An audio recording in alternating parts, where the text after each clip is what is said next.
I'm a year older and my cat died. So...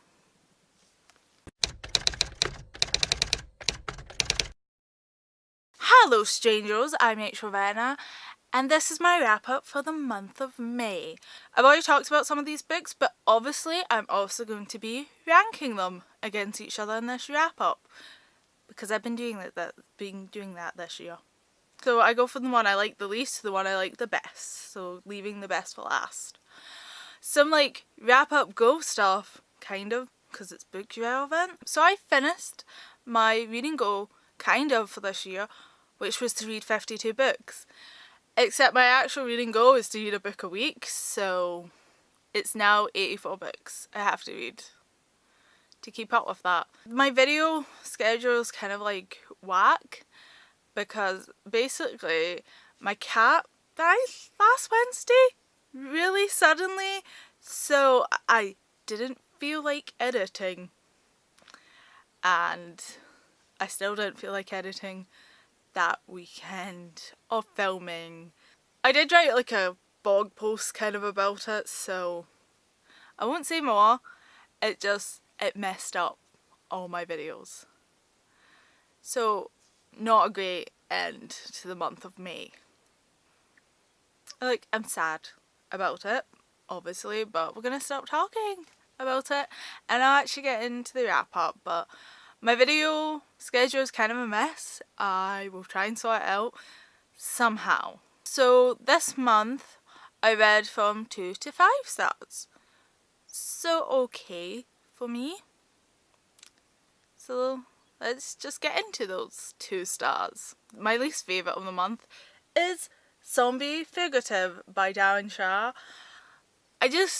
My feelings and like disappointment from the last book, I felt like, oh, the series is going somewhere. This is the second last book in the series. I still haven't picked up the last one. I'm going to pick the last one up in June, because I have to. Just get that series finished and done with, maybe. Though I have the like funny rough idea, why don't I just read Kira Writers in June, but like, I'm not going to stick to that. I don't know, there's not much I can say about this book. There is a review, there's basically a review of the whole zombie series.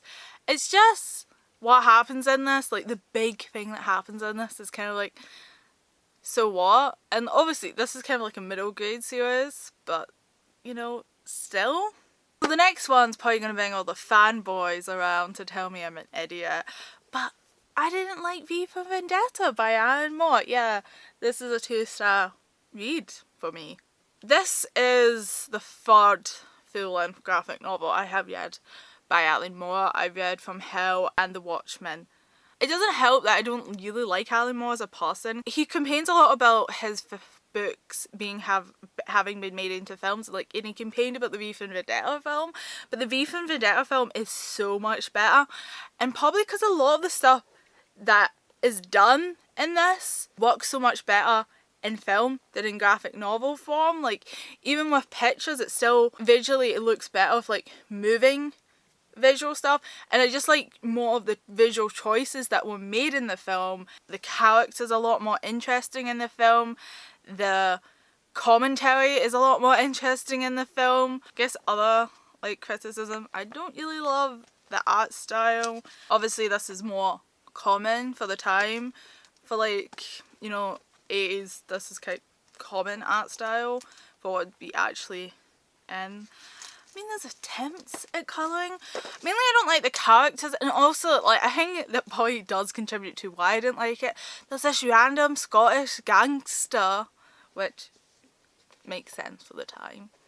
But his accent is written really weirdly. Sometimes I was like, I actually read back and like, wait, is this guy meant to be Scottish? Because it's kind of Scottish, but it also says, for some damn reason, he says can, like Ken. Scottish people do not say can as Ken. Especially because Ken means no.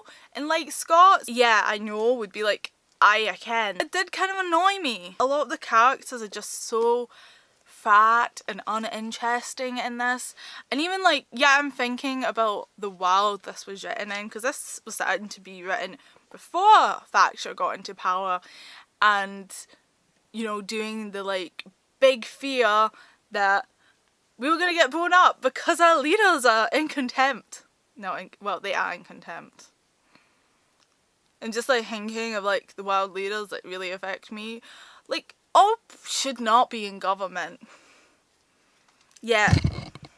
You know, the horrifying ideas that Theresa May is gonna get a movie made about her in like 20 years by some Americans who completely missed the point and how much she fucked the country.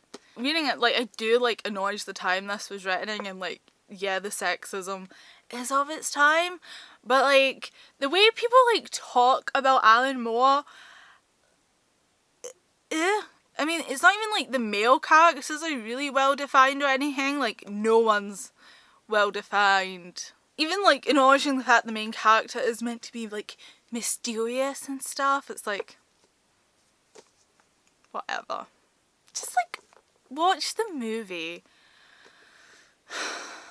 Even like time being different, it's not like the stuff and like the themes in this have stopped being relevant, especially when Nazis and concentration camps still exist in this world.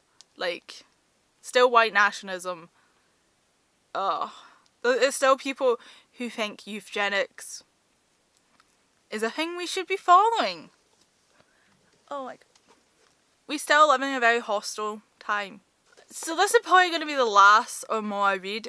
I might read League of Extraordinary Gentlemen just to see why Alan Moore thinks he's a real good adapter compared to other people. Because, like, even if I know that's probably like contract work, but still took that job, so what's so special about him? Like I said, this is shit. 2 stars. I won't change my mind. It's not shit, it's just not well executed. The film is well executed. Now on to the 3 stars, where we continue to talk about graphic novels. So the next 3 books I'm going to talk about are in the same series, but like I have specific thoughts on where I rank each book in the series. So the series is Fatale. I rank the last book last.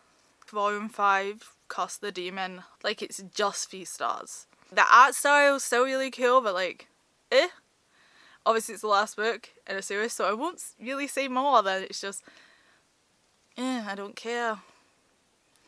It's not that interesting anymore. The thing about this series, I wasn't really sure I was going to continue with it, and like, I feel like I've not gained or lost anything by reading it. It's just, okay. The art style is good though, so, not the writing, I guess. Then comes volume 2, The Devil's Business. And I always don't specifically remember what happened in this book. I just don't. And then we have volume 4, which is Pay for Rain. Stuff happened to set up the end. The thing is, none of the volumes, like, I read them like one after another, so none of the volumes really stick in my mind, but also like there's nothing really to stick out. Really, it's kind of like, what happens. It just, that's the novel. Graphic novels. So the next book is The Song Rising by Samantha Shawn. This is the 3rd book in the Bone series by her. This was like okay. I listened to the audiobook on it and I just felt really unmotivated to finish this. Like, I still wanted to know what happened next. How was things gonna get solved? But it was just very, I'm not in a rush to know. And there is no real reason to rush through any of the Bone Seasons books, because like I think the next one, the 4th book in the series, isn't going to be released till 2019 at the earliest. Maybe, no wait, the next book in the series isn't going to be released till 2020, and who knows when the next ones will come because they've all been delayed. The thing is with this series, I think maybe if they had came out in kind of the original plan for them, but like the 6 books planned, I'm pretty sure it was like 6 books that are planned. I really liked the first one. I thought the second one was kind of okay, but didn't have a lot of good accounting. The 3rd book also okay. I don't know about the accounting because like It took me months, like 7 months exactly, I think, to actually finish reading this book, well, finish listening to it. And I listened to a few things over and over, because trying to just like figure out where the hell I was with it. I don't think I'm going to pick up any of the other books in the series until the series is finished. Like, I'll just wait until all of them are out, and then maybe I'll binge read them, because that's probably a better way to consume them. Samantha Showing does have a book coming out next year, I think, early next year, I'm not exactly sure. I know ARCs are up for grabs, so maybe it's this year, I'm not quite sure. Like, it's massive, so I don't know if I would rush out to buy it. I think I might just see what the reviews are like. I don't know, like, the story is still kind of interesting, but I'm just losing interest. I was listening to the audiobook, like, and it mentions the main character's 19. I'm like, oh shit, yeah, she's still 19. I'm like 25 now, and she's still 19. Because I think I did start this series when I was 19, so like, I've aged, she's the same, and it's just how long. Yeah, I think I'll be closer to 30 than the same age as like the main character in this book, and we were the same at one point, so it's one of those things. It's just, you know, I know writing can be hard and complicated and processes get delayed for whatever reason. It's just, I think I'd just rather wait to when I can have all the books and read them for this series. Now let's talk about the 4 stars. So I'm going to talk about my favourite volume in the Fatale series, which was Volume 3, West of Hell, and it didn't have any of the main characters in it, really. It kind of went into like background stuff of like the cast that's in this series. It was a lot more interesting than whatever the main characters were doing, so I liked it. So next book I listened to on audiobook, and it's Why Mummy Drinks by Gill Simmons. This is actually based on some like internet thing she did that then got really big. Jane and Peter or something like that, and just like a contemporary that goes for like a school year about this middle class mother struggles with like middle classness and her children. I gave it 4 out of 5 stars, mostly for like enjoyment. I really liked it. Like the audiobook's quite good. I actually requested to read the sequel, Why Mummy Swears, so that should be fun. I don't know what to say. It's like, it's a contemporary about parenting, kind of. Though I found it's like someone was like took your offence to the fact that like there was swearing, and that the mum would like complain about her kids to the reader in a way a parent probably never actually say to their kids.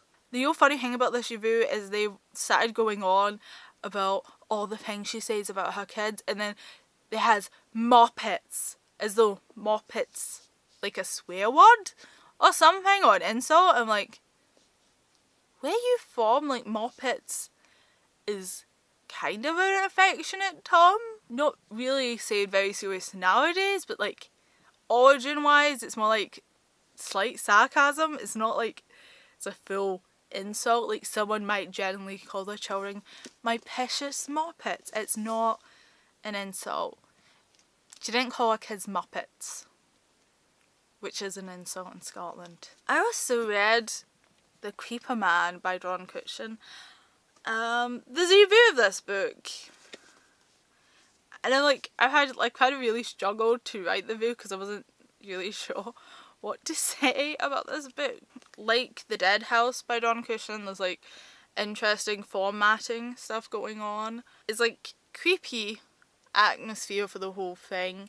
It's kind of like a lot going on. There's some choices I don't really get exactly why, but I kind of also get, but I also don't think they add much. I don't know, it's just choices, I guess. So this is kind of like a horror, ghost, like creepy tale about like this thing that's in the woods, like demon, I guess, sort of thing. It's also kind of like up in the air that maybe it's like mental health stuff, also like The Dead House was. I don't think this does mental health as well as the Dead House did, but the character's a lot more isolated and kind of trapped. I don't know, I still liked it. I still think it's kind of creepy. There's also like a silent character in this, but who's definitely not the protagonist though, so no silent protagonist UVU for you. Maybe a silent character UVU thing someday. So now on to the best books I read this month. On to the 5 stars. Yes, I read more than one 5-star book this month, which is amazing for me. So firstly, I read Patrick the Vampire, and I didn't write the author's name. So this is actually like an online comic that's been published as a book, and I didn't actually read the book. I read the online comic, but I read like the equivalent of the first volume, and it's all online, so like I'll link that stuff down below so you can check it out. I think if I came across the volumes I would buy them, but obviously the writer is based in America, so I think like there's a shipping thing that would have to happen. Anyway, so it's basically about a vampire just dealing with modern life and like flashbacks to his previous life stuff. I like it. It's funny and dark, so it's good. I like funny and dark things. It's worth a check out if you like those sort of things too. Also, obviously, vampires. So the best book of the month was We Are Young by Kat. There's a review of this book. This is also the first book I read this month, so I'm like, it's so long ago. So this is kind of like a mystery. The main character's in a band, which is kind of fun. Basically her stepbrother is in a car accident that's very suspicious, and the main character kind of figuring out what's the deal with that, because basically he's in the car with 3 people he didn't really know and had no reason to hang out with, so like the main character's very suspicious of what's going on, even though she's not that close to her stepbrother, and like themes of family and alcoholism, mental health thing. The only thing I think about this book, it's slightly kind of peachy towards the end, but I do credit that it's kind of hard to like wrap up a book like this, so I get the choice and I still really enjoyed it. And also like a bi main character. A lot of fun band dramatics.